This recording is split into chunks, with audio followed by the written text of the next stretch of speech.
BFF forever.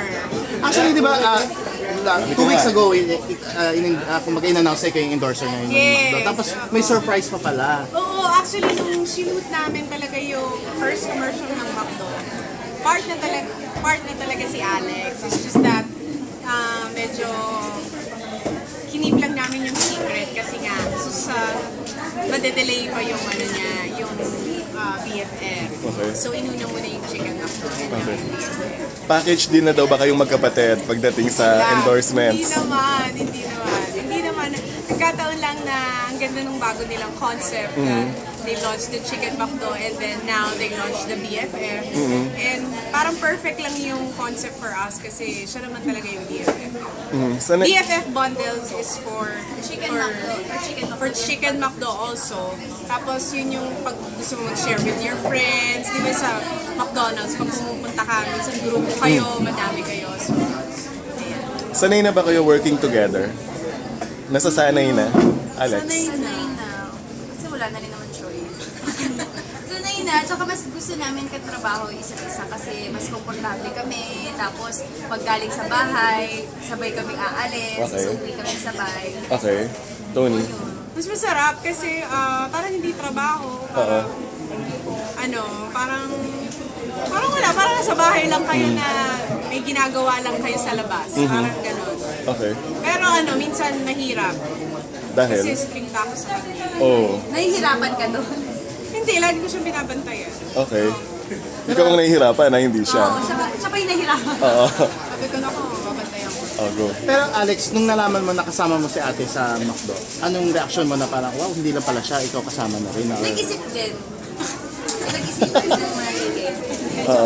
Siyempre sobrang happy ko kasi kami talaga ng ate. Ever since yung bata talaga kami. Talagang na kami. Sobrang love na namin ang McDo. We can't pass a week without eating one McDo.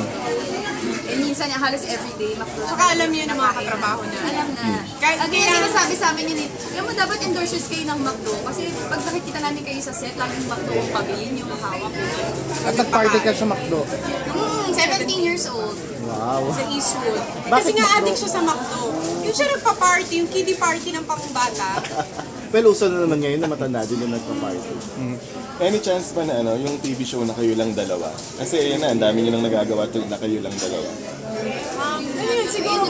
Open kayo doon. Dream namin yun.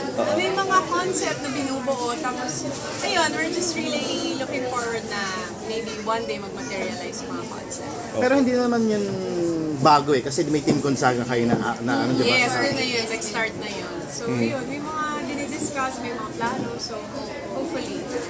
Equal din ba ang talent fee dito sa pinagsamahan yung commercial? Siguro equal billing. Equal billing na lang, pero ang talent fee, parang hindi masyadong equal eh. Work hard ka pa. Pero ginagawa ko lang. Alam na. Alam niyo, ginagawa ko lang to for the love. For the This is love my of... passion eh. Hindi ako nagka-pressure. Okay. Okay. Christmas plans ng magkapatid. Anong plano? May plano pa ba tayo? Eh, parang every year naman kasi kami talaga yung magkasama. So parang No hindi na choice kami kami. nagplano eh. Okay. Ano yun? Sa bahay lang? Bahay lang. Okay. Hindi, last year tayo stay. Oo. Pero basta Basta tuwing pag Christmas, Christmas, kami talaga. wala kaming choice, whether you like it or not. Okay. Wala pa ako nabibili. Nagpapabili siya ng gift niya. Di ba gusto mo ng portalet? Yung nabibili mo sa akin, Sabi ko, iba ang gift sa necessity. That's a necessity. Ang gift is like luxury. Bakit portalet? kasi mawiwiin siya. Maliit yung pantog ko. Napansin niyo, kahit yung Pwede siya mawiwi. Sabi niya, sige na, yun na lang gift mo sa hindi akin. yun ang mag-usap kami mamaya. Kasi hindi yun ang gusto. Hindi yun. Basta yun yung gift mo sa Ay, hindi. Portalet. Ikaw, Alex, ano regalo mo kay ate? Siguro, tissue. Bakit naman tissue? Bigyan niya ako portalet, hindi ako siya tissue. Okay. Kasi BFF. Ano ba? Hindi pa namin naiisip. Ako Wala hindi ko pa. pa talaga naiisip. Actually, titingnan ko muna kung ano yung regalo niya. Depende sa regalo niya. Doon ako, saka ako maglalabas ng pera. Depende sa ilalabas. Kung naglabas siya ng malaki, baka malaki rin. Alex, actually, kasi for the past months na lagi napapag-usapan yung kung ikakasal si ate mo or kung parang naging vocal ka one time sa isang interview na parang hindi ka papayag na ikasal si ate. Iklaro mo ate, totoo ba yun or hindi or bakit na gano'n Actually, ayaw? until now naman, sinasabi ko sa kanya na huwag ka muna magpakasal. Pero ako, ang hindi ko nasabi kasi ata doon na ako, payag ako talaga, pag magpapakasal siya, gusto ko talaga i-direct call talaga. Kasi namatay ko. Parang umara ko sa kanila ni Direct Paul.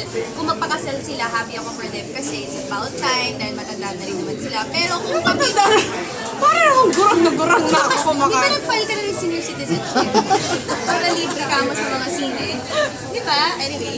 So, pero, if given a chance na ako yung ipag-decide nila, ayoko muna kasi, Wow, talaga siya nag-decide sa marriage. well, ako kasi counselor nila.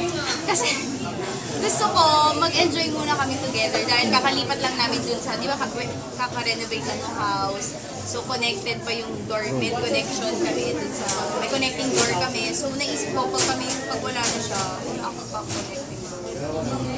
So, ayoko muna. Pero, kung ano man ang maging decision niya, syempre, nakasuporta tayo siya. Okay. Alam mo naman tayo eh, di ba? Dito tayo. Pero, dito lang ako sa likod, papanoorin kita, papalakpakan sa likod. Wind beneath your wings. Tony, ano masasabi mo doon? Sabi mo daw. Ano nung pinagsasabi nitong kalokohan? Ano eh? Hindi naman kasi pinaplano. Ako ha, ang babae naman hindi siya talaga yung nagpaplano ng pag-aasawa. Okay. Nasa lalaki naman yun. Darating na yung time. Pero syempre, pinapangarap mo din yun. Pero kung siguro naman oo. Oo naman. I think, oo. I think pa. Hindi, oo talaga. Wala na ako ibang may sasagot. Kasi parang naman, papatagalin ko ba? If ever darating yun, darating. Pero hindi ako nagmamadali, hindi ako naiinip, hindi ako nade-delay. Basta, tama lang. Kasi, masaya ako nakasama ko pa yung pamilya ko, si Alex, kasama ko pa sa bahay. So, yun. At Pero ayaw- kung darating siya, open, ano rin ako na, open. Welcome. Ayaw mo din makiuso. Kasi uso ngayon this year ang kasalan sa... Proposals. Actually, sinabi ko yan kay Paul, nung nag-start na yung sunod-sunod talaga. Ang dami, si Yang muna, di ba? Ang dami. Si Bianca, Si B, si Maria. Mar, si John, si John, ang dami talaga. Eh, sila Cheska Lito, nakatrabaho ko din. So, sobrang dami talaga sinabi ako si Paul. di ba for a time ako rin? Wala naman ito. Nag-a-assume ka lang, wala naman nagpo-propose sa'yo. Sabi ko, uy, huwag kang sasabay sa bandwagon. So kaya, Sabi ko, huwag muna ha, ang dami. Kaya ako na sila year nila isa. so next year. Hindi ko alam. Hindi ko alam. Dapat every leap year. Hindi na ako Abangan ikakasal. every leap year. Hindi, abangan na lang Every 4 ulit leap years. year. Kaya, okay na ako. Thank you. Thank you po. very Thank you. much.